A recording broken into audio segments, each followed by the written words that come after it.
Mm-hmm. Mm-hmm. Mm-hmm. Let's go. I wake up to a little bit of drool on my pillow, feel like When it's I'm gonna be. looking at this situation like now, when she's in the position of a woman, she know that, okay, you know what? I'm playing a role. If I want a man to give me a house, or I can get my own house, but that's not a house because I can't have children around. I can't have a man that's getting on my nerve, laughing and joking. I want my daughter to see that what me and her mom have is not every man gonna give you that. Not every man gonna give you. I want my daughter to be a righteous woman.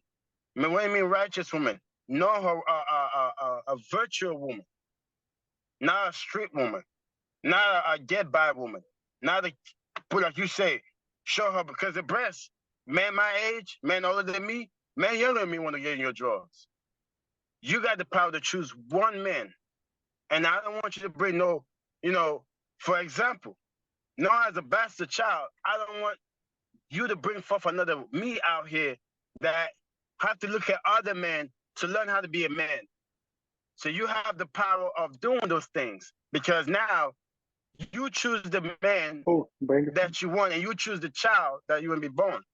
So you're looking at the situation as a woman that you have this big role that you're a mother, you're a grandmother, and then above all of that, of all the women, the crown, you are a wife. You're not a knife. You're not destructive. But at the same time, you honor that position that man is giving you that when a man go on his knees and bow to you and put a ring on your finger or even propose, he's lowering his standard, his manhood, letting you know that I'm ready to bring you into my kingdom. For my daughter, for her to have an outcome that the generation of my mother's side and my father's side, that she had to be on top of all of that. She have all of this. And that's why you wear the crown. For you to call yourself a queen, you wear a crown of all these titles and all this. At the end of the day, when we watched 300, he listened to the man advisor and he went to his wife, baby, what do you think I should do? You're my husband. Whatever decision you make, I will stand by it. And then he said, okay. She know that I ain't married a weak man. I married a leader. I married a husband. I married a lion. I didn't marry a hyena. I didn't marry a gorilla. I didn't marry a snake. I married me a man. And for me to become a woman, that means there's a man by my side. Until then, if I don't have a man on my side, you're just a lady. You're just a woe. And WOMEN, that man is right there for you to be complete. But at the same time, you know the Okay. power that you have, that you choose a man, not a little boy that's playing with his sand, not a little boy, that little grown man, not a little boy telling you nice things. What's LOVE stand for? As a daughter, L mean legs, O mean open, V stand for very, E stand for easy. When a man say he love you, you gotta look at that and say, what is love to you? Because my legs is not here for me to be open very easy. Like my dog gonna know her structures and her role. And yeah, as a wife, 5 things: cook, sex, less That's important. quiet, not too much, not too much talking. Learn how to shut up. Cause a man don't move by authority, you telling him, nagging him. Suck some dick. Yes. You got other females out here, they want a man. So you gotta go down and do your thing. And another thing, find a way so you can have more time with him. Because how you make time with him? Okay, let me look for a different business I can invest in. So when my husband come home, the money he's bringing, we are planting seed that in our later life we can fly, we can travel, we can do everything that we want. Ooh, I want a woman like that, or a woman to bring me food like that. When I'm having conversation with men, showing me that yes, I married a right thing. As a lot of men regret the woman they married because they only have a lady. Whoa. A lot of women don't know what's a man because they never have a father. They never have an uncle. They never have a grandfather. They never had these people in their head to tell them the truth. That's what the reason why a woman say, where are the good men now? Mm-hmm. But the question that we ask, are you even a worthy woman because you have a wound in the breast? You're not a worthy woman. You come with character. You come with morals. You come with ethics. You have to have these 3 keys as a woman for you to have that title marriage, for you to have that title wife, for you to have that title a mother. I don't want you to be a baby mama. I don't want you to be passing around sucking as many dicks you can get. I don't want you to have all this body count. I don't want you for that. Because all of the things that females are doing with different men, you have that one man, you can do all that shit with him. Train him how to love you. Train him to understand who you are as a woman. Train him to take time and be patient with you. See, these are things that we need to teach our daughters before they leave our house. Because they going out here, shit, their friends in high school sucking dick, they know about their friends that giving heads. They got friends that out here jumping from one man to another man. You got friends out here doing all these things that's not benefit to your children. And at the end of the day, when you teach your kids this foundation of moral, ethical, and at the same time your character, when you teach them these things, when they go out there, they know a bum. That's a bum. Man, you get around, bro. I can't mess with you, man. Nah, I really love you. Now you love my legs. Nah. You see a faker, a beta, or a weak man. Nah, if something happened, baby, what's that? Nigga, where you at? I'm in the closet. Can you go downstairs and check for me? I think somebody breaking the house. You in the closet. Man, you need to go downstairs and take this shotgun and whoever look funny, shoot. Nah, baby, I'm scared. Then she be able to identify him like, I'm not giving him a child. I'm not messing with him. Or I'm not going to mess with this man knowing that he don't value me as a position of being his wife, but he value my legs and me giving him child. Don't give him a child. I'd rather you take a plan B and get rid of that bastard. That we don't have to deal with that damaged child out here. Because now I got to raise that child as my own and teach him some morals. So he won't feel like he's left out. That's what I would teach my daughter. When she leave my house, she ain't coming back. Oh, no, you're not coming back here. You can come with your husband. You can come with your husband and your kids, but you ain't coming here by yourself. Choose right so you won't regret later. We're not teaching our daughters that we're letting our daughters just choose for their own. They don't, man, if my parents teach me, if my mother sit down with me, if my grandmother sit down, if my dad sit with me, if my uncle sit with me, and have a conversation of men, there are a lot of mistakes that we men make. If we had the right direction, we won't make it. There's a lot of mistakes a woman make coming from somebody's house. And Mr. Sewell, you say something. Your children represent you. If you lack anything to teach them these things, they're going to make their mistake out here. But make mistake, not my mistake. I should have a role. I'm raising a man. I'm raising a husband. I'm not raising a baby daddy. I'm not raising a deadbeat man. I'm not raising that. I'm raising a man. I'm raising my daughter. Amira. My daughter going to be a wife. I'm not raising my daughter to be a hoe. I'm not raising my daughter to be a 3 or 4. I'm not raising my daughter. If that's my daughter, that's a shame. You're not welcome in my life. I will exile you. That's one thing about my family. We exile quick.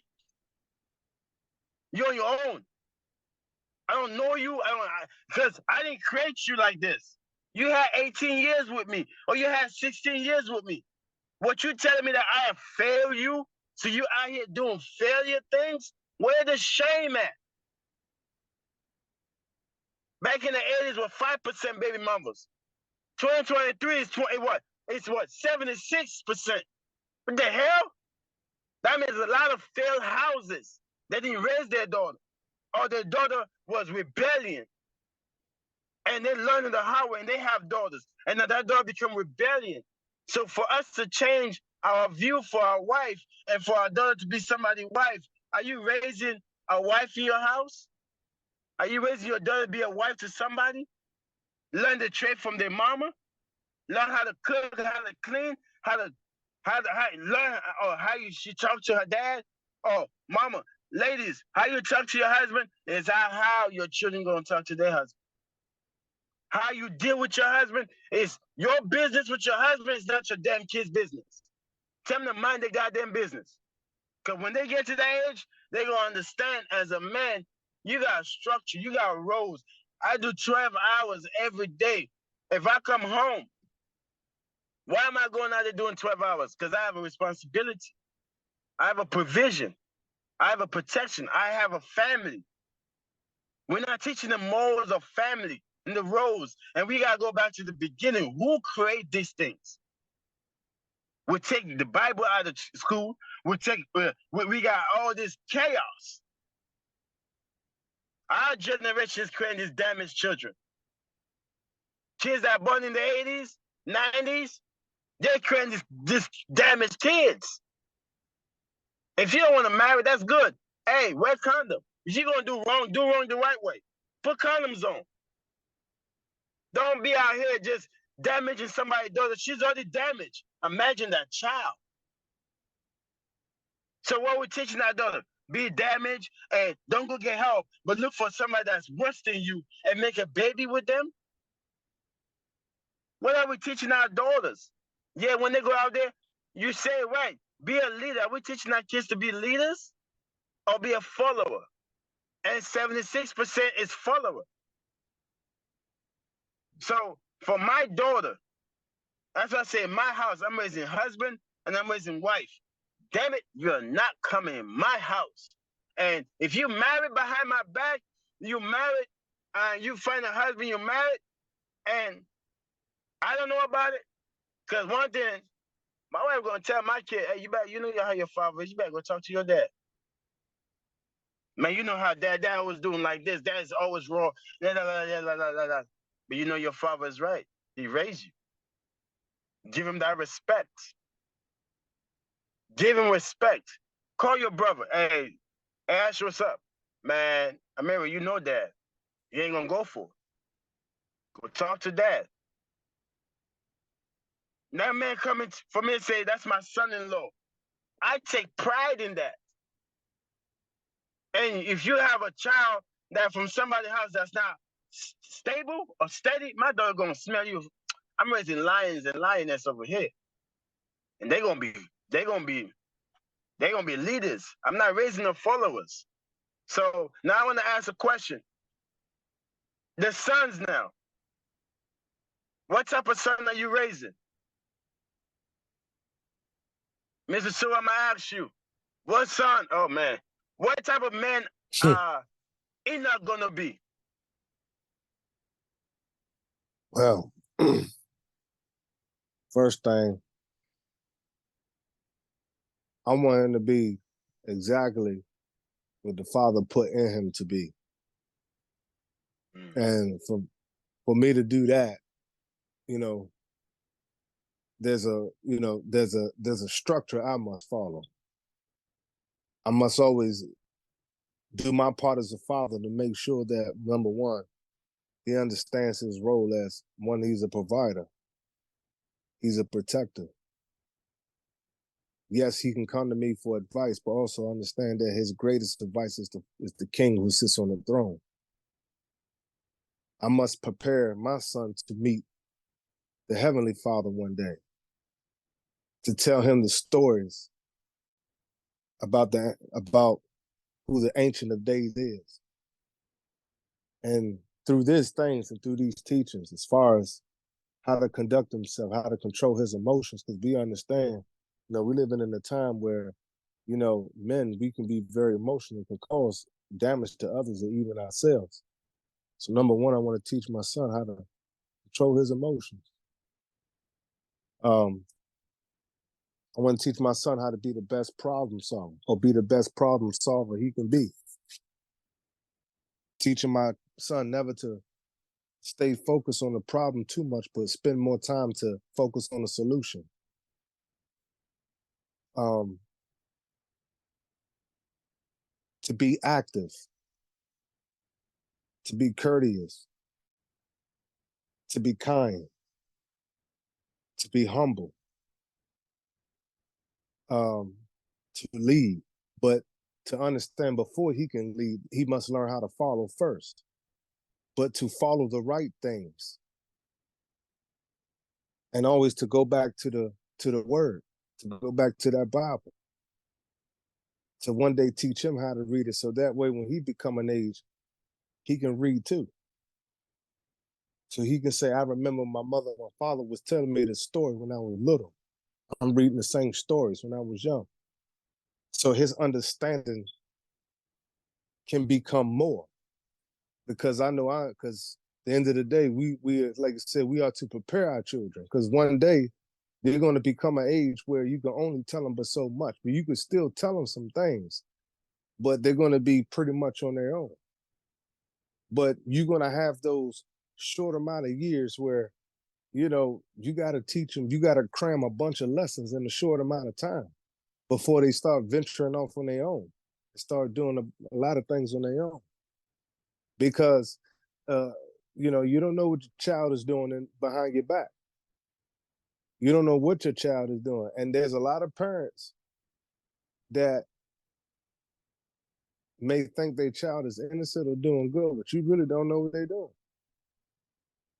So one thing I want to always have that, man, I want my child to be open. I want my son to be open. He can talk to his dad about anything.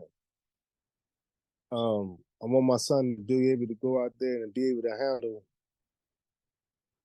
the load of working hard daily. So I want to teach him hard work values when he's young. I don't want to wait till he get older. I want to teach him how to work out. I want him to have chores around the house. Because when you give your kids something to do besides play the game, it starts building that sense of responsibility in them. So that's what I want to do with him. I want to start installing that sense of responsibility from young. I want him to know how to treat elderly people, how to talk to people. When he walks in a room, to use more of his smile than his frown, or his attitude. I want my son to go out there to achieve the best he can achieve, to achieve great things. And great things don't necessarily mean to be on camera or to be necessarily a sports player or an entertainer. Not necessarily. I want him to go out there to affect people to be positive. You know, not necessarily to do things like others are doing, but the most important thing, I want to teach my son to be set apart from others. That's how you can grow leaders. Teach them to be set apart from others. And not necessarily being set apart by fashion. It's not necessarily being set apart by the music you play. It's your conduct. It's your code of conduct. It's your moral grounds. You treat people. It's in your etiquette. These are the things I want to teach myself.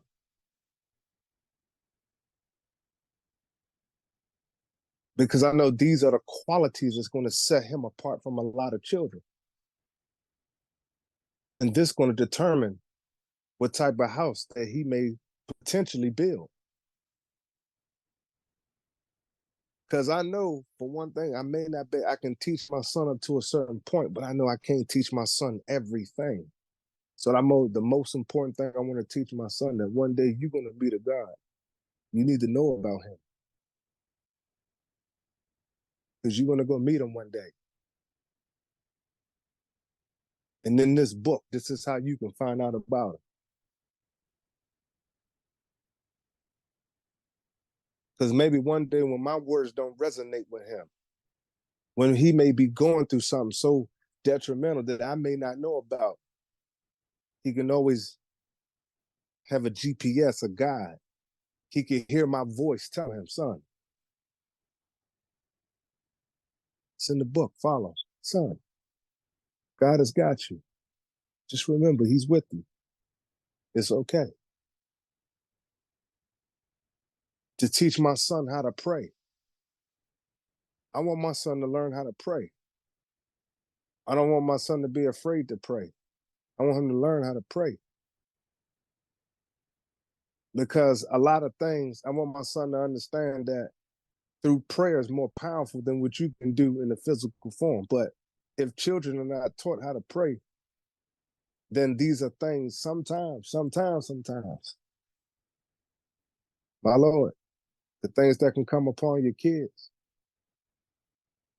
I can tell you right now, God has blessed me because my grandmother, like she has taught me how to pray from young. I want to teach my son how to gain favor, the king.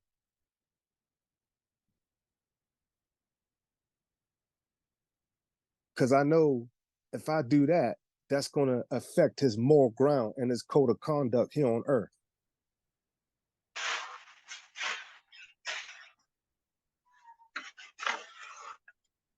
That's how I would do it. Okay, Mr. Raylan, how about you? What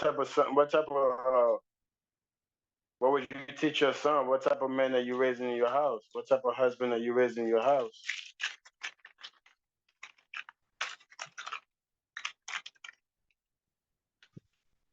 Well, for me,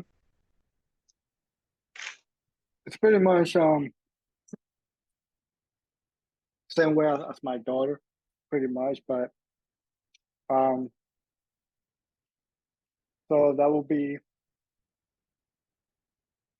the same part of conducting himself and being himself. Definitely is going to be a big part of what I'm teaching him. Being himself, and the same thing as my daughter, being himself. But with him, the only thing is that I want him to understand is that you cannot get through life and through anything whining about it and complaining about it. That whining and complaining is not going to get you anywhere. It's just going to make you stuck and keep you stuck. And that the best things in life are the things that make you feel uncomfortable, the things that push you, the things that make you grow. Those are the best things. And that whining and crying, whining. I don't mean crying. Like crying, if you feel like crying, it's totally okay. But whining is the problem. When you start blaming others for what's going on, when you start blaming other people for what's happening to you, and to know that in life, everything that's happening to you is happening for you and not to you. Everything is a lesson. There's something behind everything that happens to you in life. There's a lesson behind it. There's a lesson behind everything that's going on. So everything is happening for you and not to you. And that's something that I want him to learn and to go by. And not just to go by that. I want him to be his model. And to stop blaming other people or other things or the situation for everything. And that situation might be happening to you, just like I said. It might be a reason, might be a lesson. So just be happy, accept it, and move on. And just move on. Be grateful that it's happening to you. Because who knows where that is leading you to? Who knows what type of man that's transforming you into? That's the mentality that I want him to have growing up. Once he goes on his own. to be himself, to not let anybody change him or to change him from who he truly is. And just to, when things happen to him, to know that it's happening for him and not to him. And to accept it in his heart and know that it's there for a reason and it's happening for a reason. And that there's going to be a lesson behind it.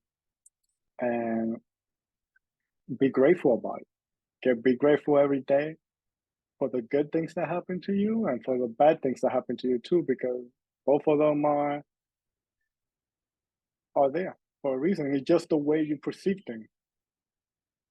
Those things that you may perceive as bad might be actually a blessing for you. You just the way that you're perceiving it. So just know that. And just be willing. Just be willing to get through anything in life, and just be willing to accept and go through life. Be willing to go through this game of life and be willing to finish. I like that, Mr. Raylan. Accept your that's a real big one, man. I want to say, man, I'm just trying to, that is a big one. Just knowing when to accept when you're wrong as a man, and knowing when to apologize, knowing when, just be that. I think that's a real big one. Accept, knowing when situations are teaching you a lesson. That is a huge one, man. Good one, bro. Just trying to. And the next part is, and one of the biggest one that I'm still, I'm in the process of learning myself, and is compassion. Know where somebody else,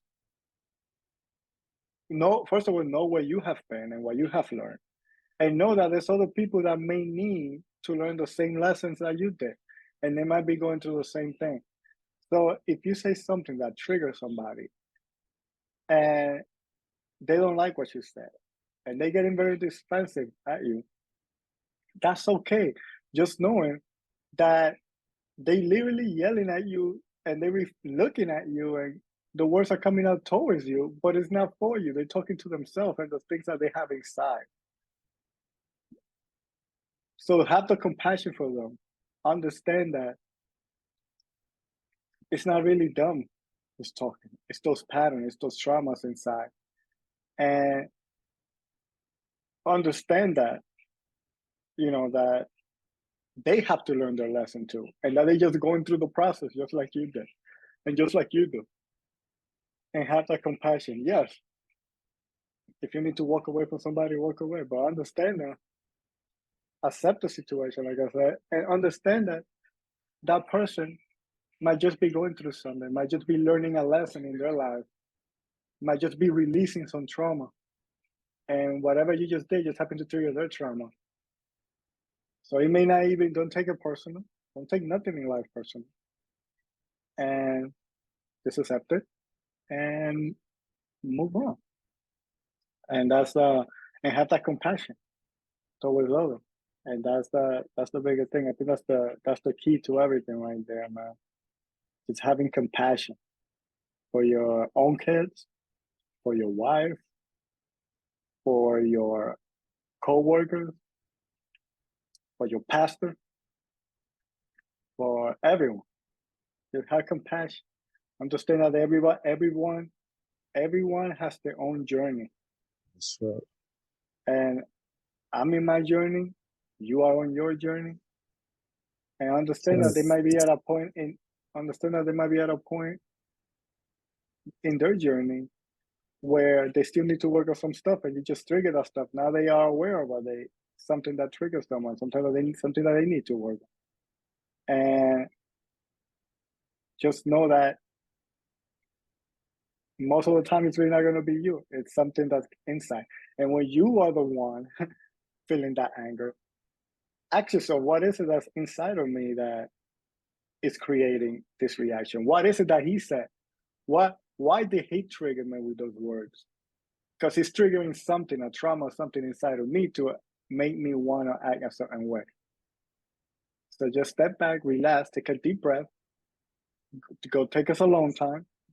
Once you're alone, if you need to yell at a pillar or something, do that, and then sit down and think in the quietness. Why is it that triggered me about what he said? Why am I checking that person? Why is it that it's being triggered inside? Or what is it that, you know? And that's part of the whole conducting yourself part. But that's just well said. Well said. I like that. I like that. You know, just be passion for man. You know, me teaching that because you know the Father teaches have compassion. Biggest thing, and yeah, like you know,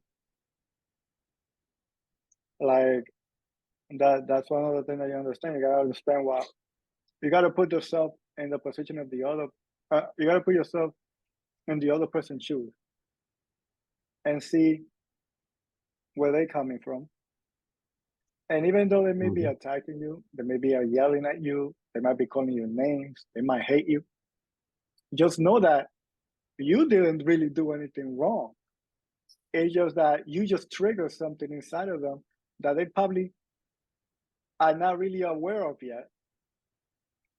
And that trigger, maybe a trauma, something from the childhood just got triggered. And they just acting upon that trigger. So they really, when they really talking about you, they literally just talking about themselves and they're arguing with themselves, not with you and that trigger that they have inside. You just happen to be the middleman, the middle. You just happen to be the trigger, the spark. but you're not the reason that the whole thing is happening. You know, that's why every time I get angry and I get triggered, I look inside and I say, okay, what is it that triggered me? What is it that's inside of me that created this reaction? Like, why did his words have that control, that power over me? Why did his words make that reaction? I know what he's saying is not true. So if it's not true, why is I having the reaction? So it's because he's hitting a trigger. He's hitting a button. Where's that button? Or what is it? And then you go from there, and then you sit down in silence and just listen to it and pay attention to it and see what it is. And then you become aware of what it is. And then that's something that you could go and show love to and accept as part of you. So it's like it goes back to the teaching our kids or our sons how to control their emotions. And one of that is, I think that's a great thing, is have compassion. Yeah. When I told my son, hey, we got to do this, I know that as a 9-year-old, he's just thinking about playing his games. So I know when he reacts to what I'm saying, I know it's all about the game. I know he just want to have fun and just be on the thing as a kid. And that's totally okay, but I know he needs to learn something too about whatever it is that I'm trying to teach him. So I try to work with him in that way. And I'll be like, I know how you're feeling. I've been there. I've been 9 years old. I know what you want to do. Maybe for me, it wasn't completely a video game, but I might have want to just be outside. I might want to be playing some board game or doing something instead of cleaning the bathroom. I understand. And I told him that. I understand. I completely understand that you don't like it. I completely understand because I don't like it either. I don't want to clean this bathroom. I'd rather pay somebody to come clean this thing. But at the moment that we are right now, Daddy, in the current time, in the present time right now, can I have somebody clean? But the bathroom needs to be clean. It's the reality. So I know you don't like it. I don't like it either, and that's totally okay. We don't need to like this, but think about the result. Like what's gonna happen at the after we clean it? It's gonna be nice and clean. You're gonna be proud of what you did, right? It's gonna be like winning a level in a video game, right? It's gonna be like winning the game. Like, look how clean you're gonna be, and you did it yourself with your daddy. And I use that as bonding time too, because when they That's get what's up. older, when he gets older, he's gonna remember. You know what? I'm here by myself. My bathroom is kind of dirty, and when he's cleaning that bathroom, he's gonna be like, "Man, I remember when I was a kid. I remember my dad used to tell me, you better make sure you clean that mirror." And he's gonna be there cleaning it and make sure that bathroom is clean thing. And every time he cleans that bathroom, he's gonna remember that. So even when I'm gone, I'm still gonna be alive, at least in his memories. Because and then he passes on to his kid. And then you're gonna have a whole generation of clean bathrooms, which is good. And not just clean bathrooms, but like but a clean house. And understand that, and I understand that the way your house looks, how the way your house looks is a reflection of what you have inside. So if your house is a mess, your inside is a mess, right? If your house is a mess, the inside of you is a mess. If you stressed out, just look at people who are stressed out every day. Look at their house. Their house look like, if they don't have the money to pay somebody, if they are the one responsible, look at their house. Their house look like stress. Whatever stress looks like is what their house looks like. The way your house is, the way your house looks, is a reflection of what the family's energy is putting out.